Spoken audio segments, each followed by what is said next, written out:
Thank you. We've received a very last-minute invitation. The Chief Executive's here as well. We thought it was really important that if we could make it here, that we come. I've heard two really important messages tonight, and that is fix the problem first, and we are absolutely committed to doing that. There's a notice of motion on the council agenda for Thursday, asking for all stops to be pulled out, essentially, to get the advice that we need for the mechanism of fixing the problem. So we are absolutely committed to putting that wording into the district plan. It's very difficult under the current situation, as you've heard. The previous government decided we didn't have the right to change our district plan for 5 years after the independent hearings panel process. I'm trying to get that fixed as well, but this is something that does take priority.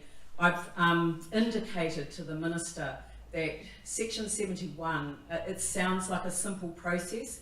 It is actually a very lengthy process because you've got to get sign-off from so many different people before it is put into place.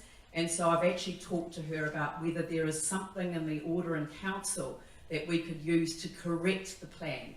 Because for me, the plan doesn't accurately reflect finally what the ultimate decision of the independent hearings panel was. It won't stop people having to apply for a resource consent. I want people to understand that, but the resource consent will be clearly guided by the policy statement rather than the avoid statement. So that's a commitment from me. I know that that's going to be carried unanimously on Thursday. I'm confident of that. Every councillor wants to see this resolved. It is something that does need to be resolved. So that's issue number one.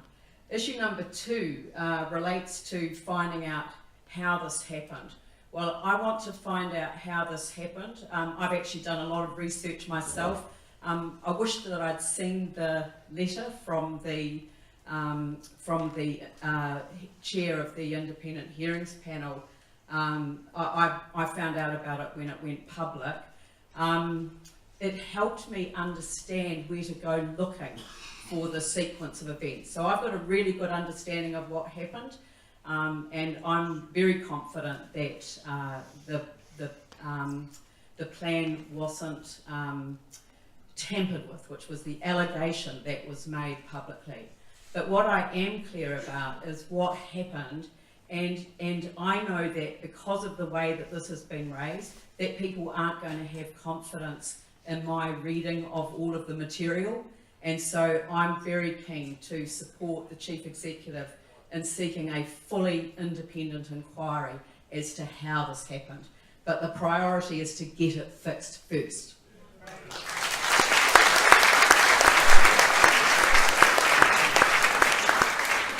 Thank you, Lianne. That may have put a few minds at rest, and appreciate you taking the time to come here tonight to listen to the concerns. We'll still proceed with the meeting. We have a gentleman over here, and I'll give the mic. Oh, the mic man's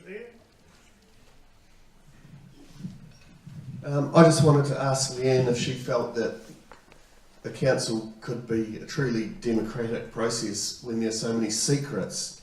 Do you feel that you need to keep secrets? You just said that you wish that you had been informed about this letter before it was made public.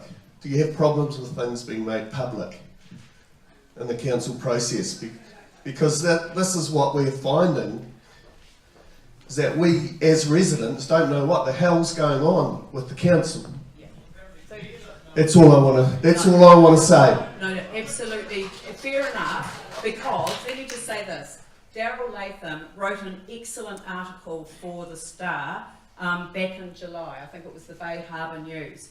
I read that article and I immediately sent an email to the Chief Executive. And I said, is this correct? Is this the issue? Is this the same as South Shore? Is this what's been going on? Can you please get me a simple one-pager so I can understand it? That one-pager arrived within a matter of days, and at the end of it, it said there was going to be a hearing on a main road application, and that will give us the answer that we're looking for. Unfortunately, the hearings panel that heard that particular consent said, yes, you can build, and I mean a number of resource consents have been issued in this area since the district plan came in. So, but they said that on this particular one, they said it was decided on its own merits, its own facts, its own case, and shouldn't set a precedent. Well, that was hopeless. We need a precedent. We actually need to know what the law means, what the district plan means, and we need it to mean what the independent hearings panel said it would mean. So I'm grateful that Daryl wrote an article that actually helped me understand what was happening, and I'm really grateful that Sir John Hanson pointed me in the right direction of where to look for what happened. But all I know is that the independent hearings panel made a very clear decision, and it needs a policy to back it up. Lianne, most normal people in our area couldn't afford to pay the amount of money those people on Main Road pay to fund that. We don't have that sort of money, so we can't be separate. We all have to be under the same. Yeah, the district plan requires a resource consent under the restricted discretionary as opposed to under the non-complying. Now, non-complying doesn't mean you can't apply for a resource consent. It just means that the test is much higher. So the only one, I mean, God, I'm hopeless at describing these things in a situation like this, but a resource consent allows for, I mean, activities are allowed under the district plan. And if it's a permitted activity, you don't need a resource consent. If it's a prohibited activity, then it's prohibited. Everything in between requires a resource consent. So the resource consent is still required. What the policy will do, though, is that it will make it crystal clear that that exemption for residential units, not subdivisions, but residential units, will be allowed. So how long will this take? Even a month? Well, at the moment, we don't. At the moment, somebody thought it was a good idea to prevent us from changing our district plan. So we have to get a solution, and I think that will involve central government. And as I say, I've already raised it with the Minister to give her a bit of a background, a bit of a heads up about what we might come with. Section 71 is one mechanism, but you have to get all of the strategic partners to sign off on it. And if I'm right, and there is the potential to use the order in council that's there at the moment, then I would ask her whether we could correct, in retrospect, something that was incorrect when the plan was decided.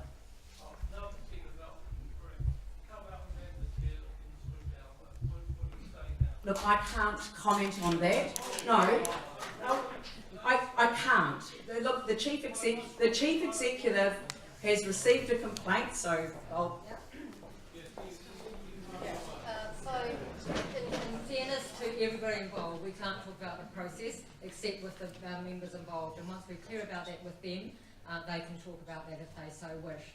I just want to be clear though, code of conduct is not about raising issues, because we do want issues raised. It's about the manner in which issues are raised and the behaviour. Now, allegations, serious allegations, serious allegations that aren't substantiated are something that are around behaviour that we need to investigate, and that's what the complaint's really about. And so we need to follow that process. So I thank Warwick for showing the difference between this. This was about two different mechanisms that the council was responsible for, providing a drafting service, but also providing a closing submission. And it was very clear in the closing submission that staff identified that they had taken out what didn't align with council's position. So it was not that council did not make the decision.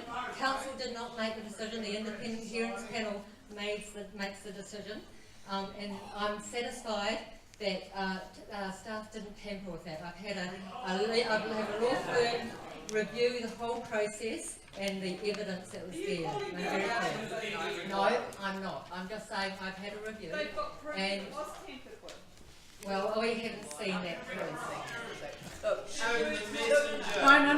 No. Nobody is shooting the messenger. As I said, Could I just say something? Because the council seem to be hogging the microphone. So I think everyone here would like two different things. Firstly, protection, which the council has never given us since 2011.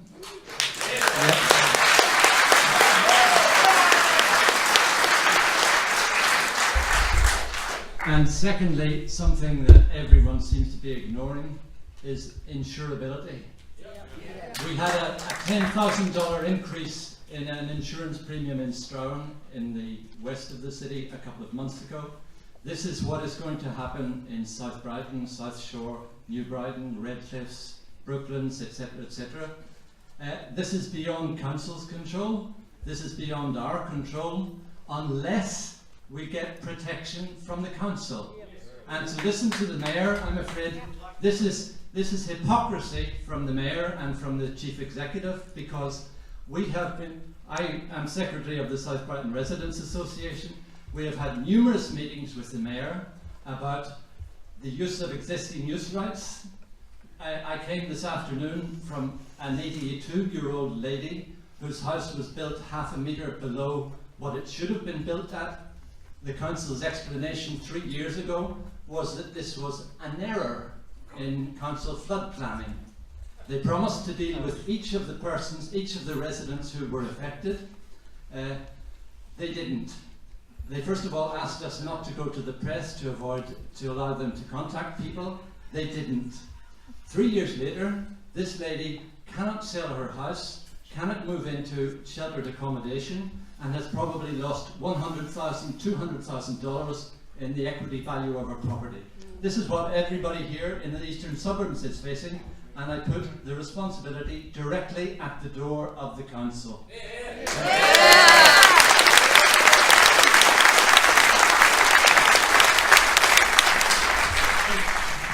Thank you.